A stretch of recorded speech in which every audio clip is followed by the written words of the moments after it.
Litter Robot 4. This is my first review. I've now owned this litter robot for about 2 to 3 weeks. I've owned, I think, almost every iteration of litter robot. I've been fortunate to have posted a lot of these videos, and I think hopefully it's benefited quite a few people. A lot of the things that I've kind of commented on over the years, I think, are starting to finally be addressed. Obviously, there's a business aspect of these units where they can't just make everything work once they've made one development and then sell another unit, retool a whole bunch of machines. So it is kind of cool to finally see that Litter Robot 4 has a lot of the changes that were sort of necessary. Now, they don't have every, there's Maya, who's now 13 or 14-year-old Bengal, and Ben is also here, who's about 13, Tabby, and they've been using a single litter robot for a long time. But what I was going to say is these changes that have been made over the years have finally now kind of manifested in a lot of the things that we've always said were problems. And one of the cool things is when I got this unit, I just pulled it out of the box, put it in the corner, plugged it in, looked at it real quick, and I was like, gosh, I think I understand. Opened the app, scanned the QR code, and kind of off to the races, setting it up with the Wi-Fi and Bluetooth. So I'll point out a couple of features that I think are notable. So I think the first and foremost, when you look at the outside of the unit, is that they have streamlined the bonnet. So the bonnet used to be a single strip that would be kind of up and over. And what would happen as a result is, I think anytime you're using kitty litter, doesn't matter how great your seals are, eventually you get sort of kitty litter dust everywhere.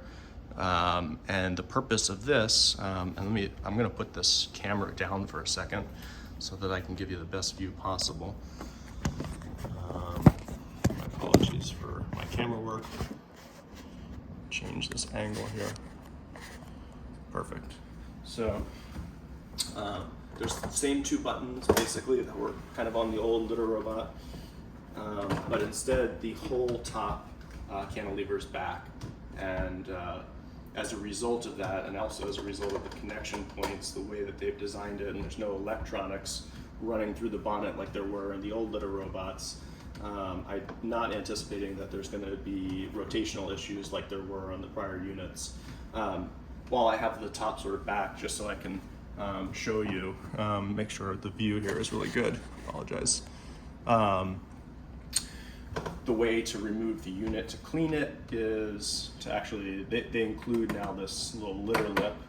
You have to remove it, and once this is cantilevered all the way back, you can actually lift out the inner, this inner globe, and this whole black piece stays in place. When you remove the inner globe, one of the things that you would see is that there is the turning gear is now in the very back of the unit, back here. And underneath that, you can be, once this is all lifted out, underneath the gear, you can install a backup battery. It does not come standard on the Litter Robot 4.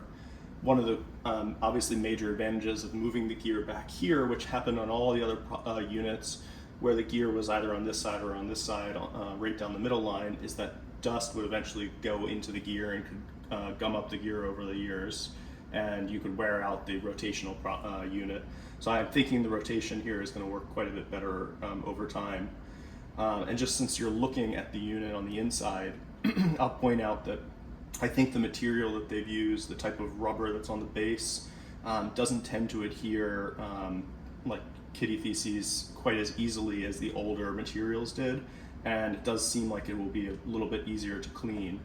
One of the things you can see just up top here is these two white lights that come included. They are somewhat dimmable. This is actually on full brightness, but I apologize, the lights are on. It's kind of a cool night effect where you can just sort of see the litter at night.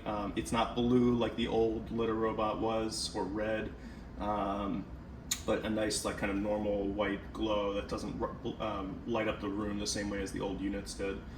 While I'm also talking about the inside, you can still see the rim, where is sort of the fill line, and the major component upgrade is that the opening is big on this unit. It's basically the entire size of the unit. I actually think the footprint is a bit smaller while making the unit bigger. And as opposed to there being sort of a weighted base where the cat walks into the unit and there's a little bit of kind of a push down button to activate the motion sensor, this one actually has some sort of weight system integrated, or some sort of detection system integrated. And not only does it detect that your cat is in there with much better ease no matter the weight, but it also weighs your cat and shows you the weight on the app in comparison to, I guess, the zero number is pre-cat getting in, and then when the cat gets in, it detects the cat and calculates the difference in weight. So you can actually keep a track of your cat's weight. So close this unit back up. It's not like, I wouldn't say like this is the simplest way to close it up. They certainly could have made the bonnet a little bit easier, but as opposed to the other litter robot I used to have to climb up in order to close the unit up. This one I just sort of need to make sure it's lined up. Okay. There we go. And there's actually a little top lip where you just have to make sure that it kind of sits right here. That's one thing I noticed. It doesn't snap in per se, but it just kind of makes sure that this line is flush. So put this back into position. The unit sits like really nice, tight, and firm to the ground. That's way better than the old units were. I'm gonna grab the camera back here. And they've also eliminated the buttons. So the buttons used to be on this side on the Little Robot 3 and the Little Robot 3 Connect. And actually it's a little bit perplexing that they needed to do this, but they moved all of the buttons up onto the top here. And so basically you kind of have to read the quick manual to understand what each button does, but effectively it's like on, cycle, reset, empty the box, and then connect for Wi-Fi. So it does work pretty well.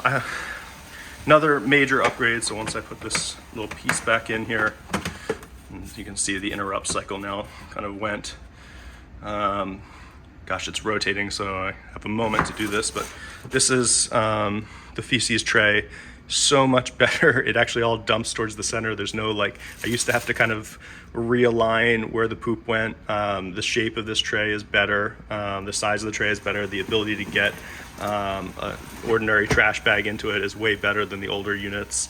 And just the overall like fit and finish of the actual like unit is just generally better. And I mean, does it justify the $200 price difference? I can't say that it definitely does, but I will say that this robot seems to be like 100 times more reliable. I expect that it's going to work much better. One of the things you can or can't hear is just how quiet the rotation is. That is markedly quieter than the previous units were. So I think that's pretty cool.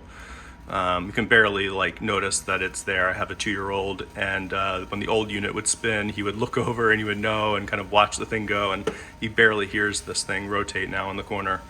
So you can see all the litter kind of going back and cycling. And those are like the main features. I think the things are going to be pretty similar as far as like maintenance. The inside of the unit actually looks pretty similar to the old one. You'll want to put on a pair of gloves and spray things down. Wipe it with a paper towel, and just eventually, every once in a while, remove the bonnet, take the unit out, and you know, make sure that the gears are clean and dry and everything. But if you're familiar with the previous iterations of the litter robot, it doesn't look tremendously different, and things will eventually make sense after you've used it for some time. So you can see it's completing its cycle, and that's about it. I would recommend anyone has any questions or wants me to have any follow-up videos to put in the comment section. I'll try to answer as they come in. But I have to say, I mean, this is definitely an upgrade. I'm pretty happy with the Litter Robot 4 so far. I haven't had any issues operating it. And it makes life easier and not have to scoop poop. Now we have 2 cats, and I change the bag about every 5 days. So it gives you a sense of how much this can hold, and depends on the size of your cat and how much they poop. And to make my life easy, I keep this nearby. I keep a little Chinese food container, and if I need to refill, that's it. I can just add litter this way. It's very simple. And only because I like the smell to be almost completely absent, I do have kind of a HEPA filter with carbon close by, and that just helps hit the extra step. There is, in fact, a place in the same spot as the old litter robot for a carbon filter as well, though. Questions below. Thanks. If you find the video useful, please click the link, and you'll save a little bit of money, and I'll make a little bit of money, but I hope this is informative.